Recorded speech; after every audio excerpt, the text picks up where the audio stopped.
Salam dan bahagia. Perkenalkan, nama saya Marlince Dimbi Tamar, berasal dari Kabupaten Sumba Timur. Saya mengajar di TK Negeri Pembina Kabupaten yang berlokasi di Kota Wengapu. Saya akan memaparkan tugas demonstrasi konstekstual filosofi Ki Hajar Dewantara. Saya akan menjelaskan dari sejarah pendidikan di Indonesia.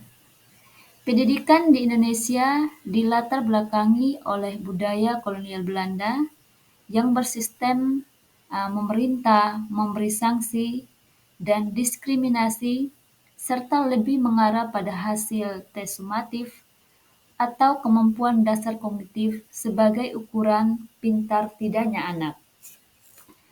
Pendidikan tidak diberikan secara merata, hanya sesuai dengan kebutuhan mereka. Pandangan ini bertolak belakang dengan budaya kita, sehingga Ki Hajar Dewantara menggunakan pandangan sistem Among, yaitu Ingarsa Sung Tuladha, Ing Madya Mangun Karsa, Tuturi Handayani. Ki Hajar Dewantara juga berpendapat pendidikan adalah tempat persemaian benih-benih kebudayaan yang hidup pada masyarakat kebangsaan. Pendidikan adalah sebagai tuntunan dalam hidup tumbuhnya anak-anak. Maksudnya menuntun segala kodrat yang ada pada anak agar mereka dapat mencapai keselamatan dan kebahagiaan yang setinggi-tingginya.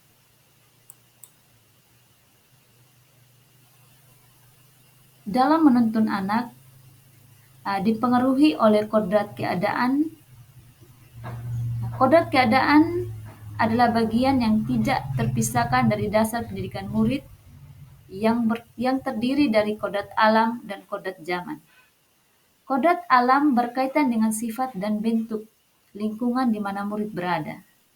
Sedangkan kodrat zaman bagian dasar murid yang berhubungan dengan isi dan irama pada masa kini dan masa yang akan datang.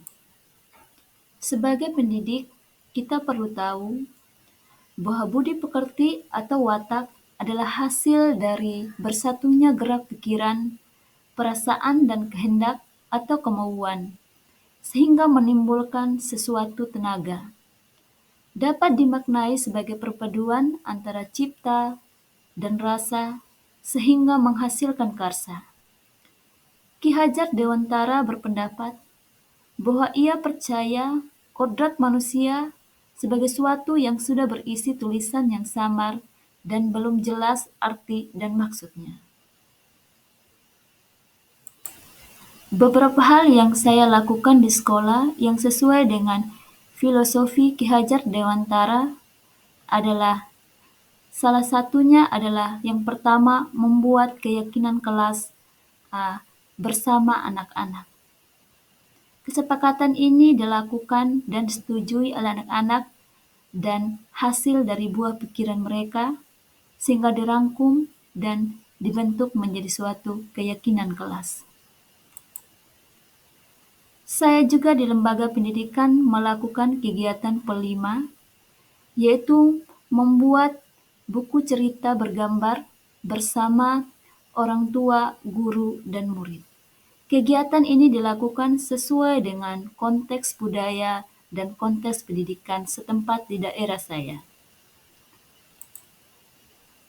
Hal pertama yang kami lakukan adalah yang pertama, literasi 15 menit sebelum kegiatan pembelajaran dimulai.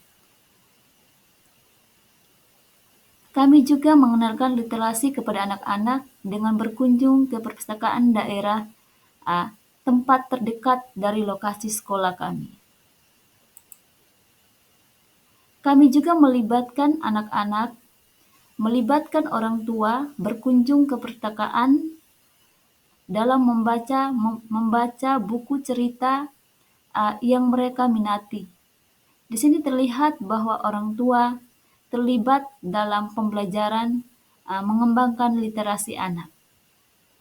Selanjutnya orang tua dan anak membuat buku cerita bergambar di rumah Dan hasil buatan mereka, mereka membawanya ke sekolah dan anak-anak menceritakan buku cerita bergambar yang telah mereka buat.